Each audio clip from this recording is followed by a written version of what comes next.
And so a lot of times, as I mentioned, I tried to become invisible, but on the other hand, what it did was it forced me to kind of become a class clown. When the bullies would come to bully me, I would make a spectacle. I would scream fire. I would get down on the floor and roll around and, try to cause a scene so that it would attract attention to a teacher or to the principal or somebody walking by.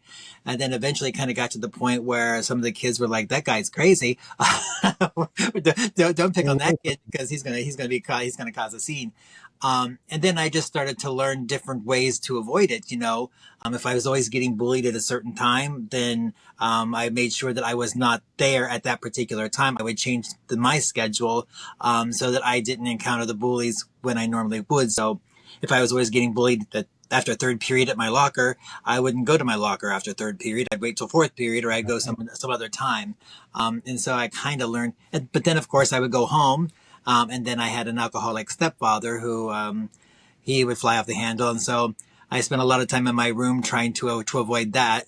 And so I got pretty clever at trying to trying to hide from him and avoid him. So I didn't really get away from it even like when I got home. So You had college, no safe haven, whether it was right? school or home. You got it from both ends.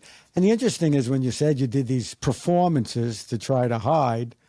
So maybe that element somehow manifested itself later in your life when you became a clown for good. So Yeah. you took that aspect of it and because you had it in you for whatever it was, either to avoid the bully, and now it's to help others, which I find interesting. So I found it interesting, and maybe you can explain that you went from being bullying and you chose the name Bullseye the Clown.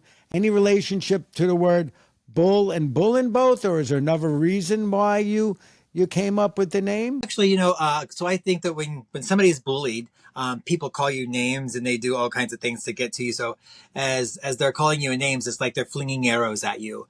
But every once in a while, one of those names or one of those comments actually hits the bullseye, so to speak. It really seemed very synonymous with, and so it was a way for me to kind of reclaim my name. So that just for me seemed fitting. I kind of became a way to reclaim my name. Makes a lot of sense.